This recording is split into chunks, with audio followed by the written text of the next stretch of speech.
Hello everybody, greetings and salutations, Noob Dad here with another Real Talk. This one is the follow-up to the previous Real Talk, which is pregnancy from the male perspective.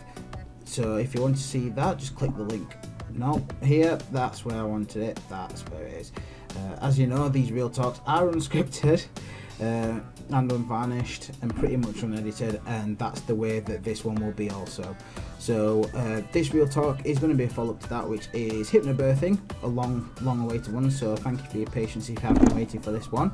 Now, Hypnobirthing, what is it and how do we come to it? Now, Hypnobirthing is a natural birthing method which basically helps women to reprogram the mind not to fear birth and not to have all those negative connotations with it, such as certain birthing programs you find on the TV where people are screaming to high heaven. They have painful and traumatic births, but some of these the traumatic births can actually be avoided, and that's where hypnobirthing comes in.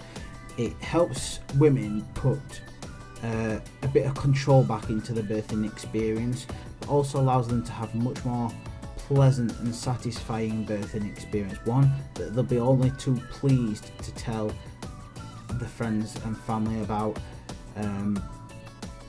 with affection, not with any kind of dread or trying to put the fear of God into people or anything like that.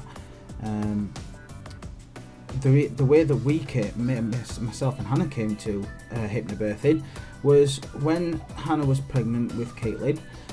She did have a terrible pregnancy. Unfortunately, she had hyperemesis gravidarum, like I said in the last video, which was the same condition that the Duchess of Cambridge has had in both pregnancies.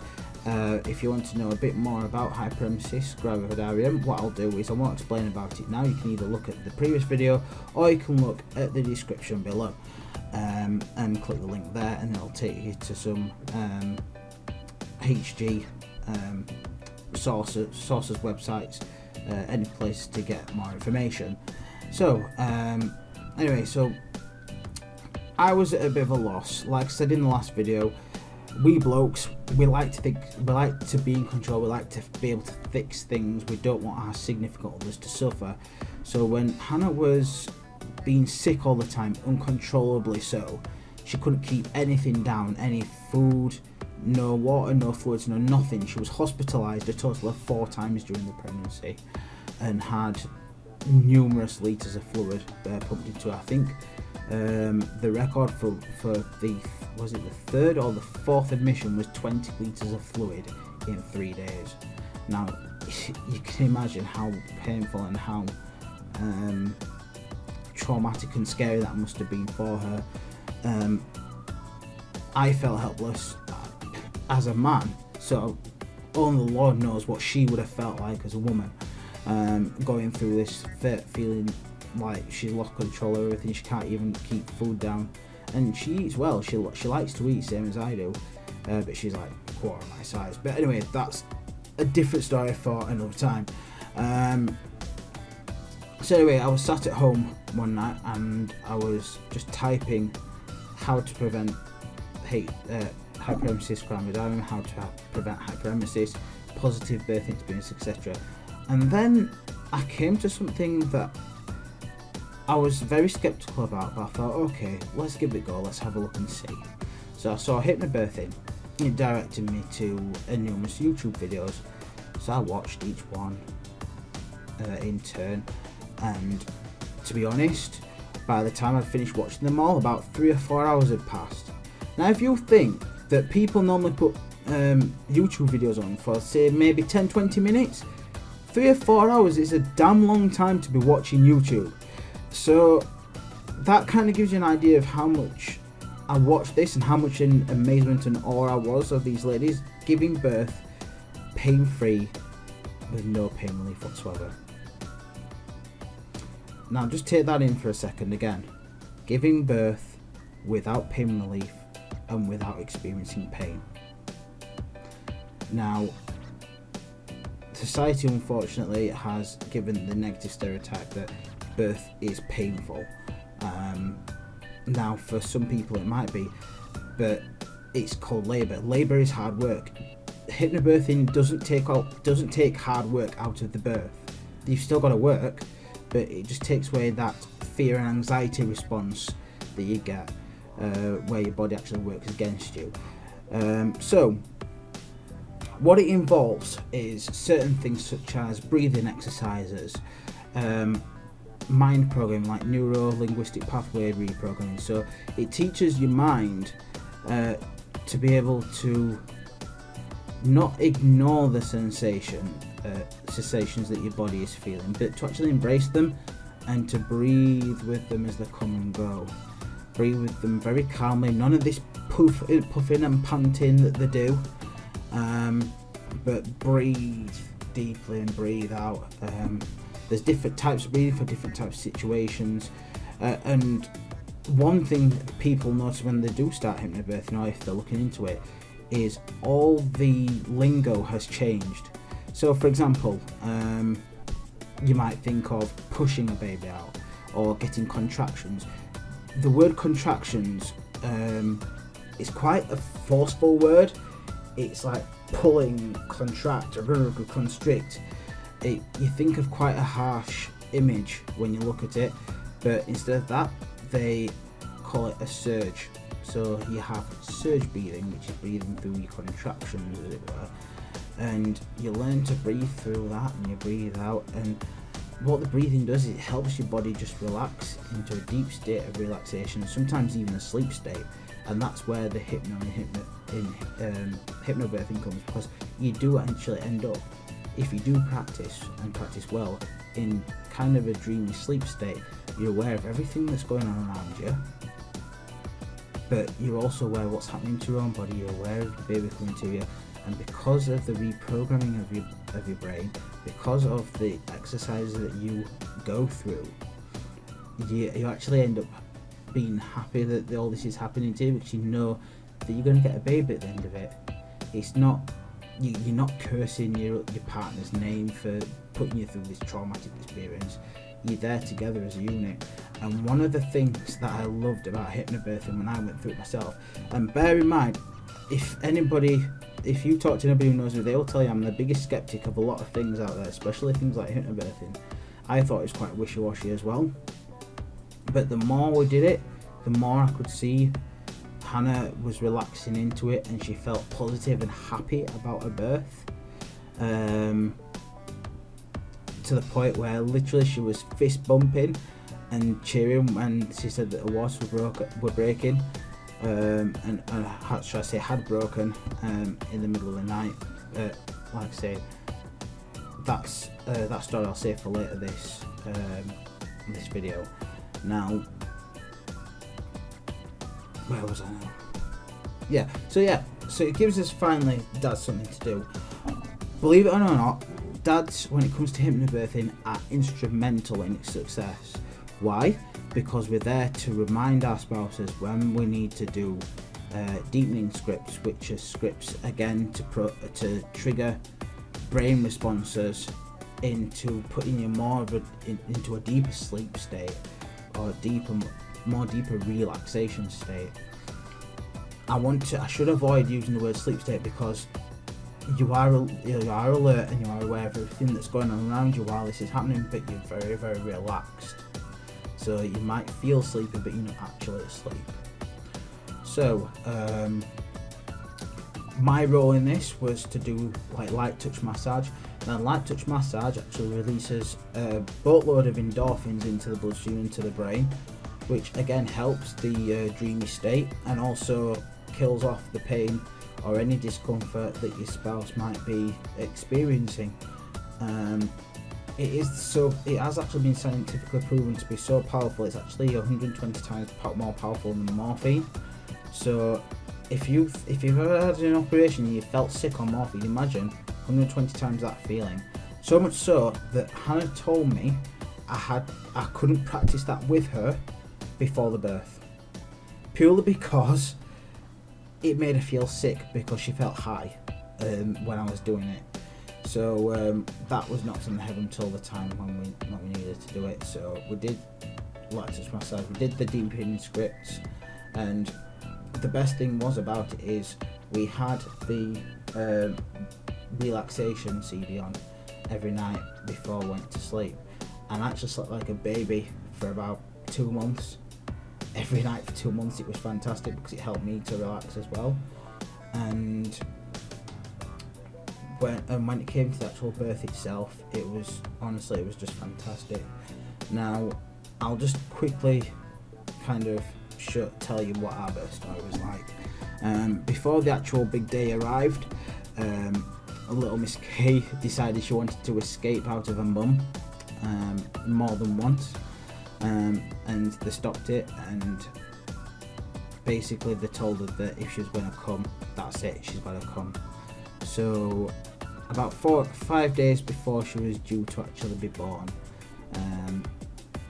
I don't know what happened. I slept downstairs because I'm a deep sleeper, so I didn't really sleep that night. I kind of stayed up, and then Hannah shouted me up in the middle of the night about 2:45 in the morning and says, I think my waters are broke. So we ran the hospital, went to the hospital, because unfortunately, again, double whammy, killing.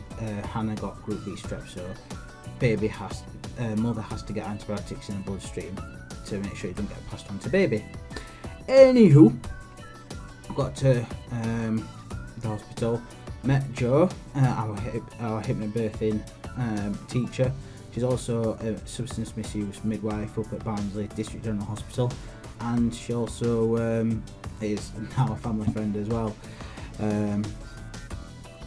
But yeah, she helped us along with a few things as well. They also let us listen to Caitlin's heartbeat, gave us a bit more coaching. Now, there is an official role you can get in hypnobirthing called the doula, which is like a birth coach. It's not always needed, but it was nice to have her there for a little while she was in between jobs, because she was actually there at work that particular day. So anyway, time went on. She had to have the drip because Caitlin was getting a bit they had to hurry it along, so they put her on a syntocinon drip, which is the same kind of drip that they give you when they want to induce you. Now, if you imagine, if you've not had kids before, this is how it's been explained to me. If you imagine kind of a roller coaster, and you're going up and up and up and up and up and up and up, and you get to the top, and then it tapers off. You come down, it tapers off, and then you go up another hill, tapers off. That's kind of like how the surges or the contractions go. It comes in waves and ebbs back, comes in waves and ebbs back. With a syntocinon drip, you go literally from nothing. It's like Rita Queen of Speed at Alton Towers. It's like literally you go from zero to bump, straight away, bump. Every time when that drip kicks in, you've got full surges, full contractions. Now Hannah went through this, and bear in mind she's a total wimp, and she won't mind me saying that. I've said it before to her, to other people while she's been there, and she's accepted it. Hannah's usually a total wimp when it comes to pain. Now with this, she took it like a trooper. She was just surge breathing, normally having a normal conversation like I'm having with you lot out there now, and every so often she'd close her eyes, put her hand on her belly, breathe through it, and then come back and just carry on talking like nothing had even ever happened, which I thought was absolutely amazing.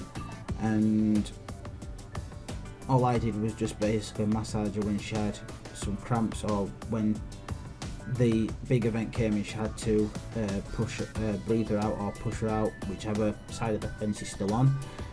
I was there to do the deepening scripts to put her deeper into relaxation.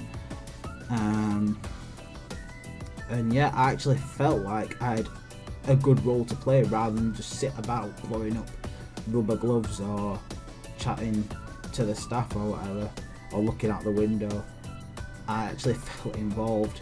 I've been involved all those weeks with helping her. I've been involved there. The classes themselves were instrumental in helping us do that, and it made us closer as a couple up to that point as well. It literally covered everything, this hypnobirthing class, not just the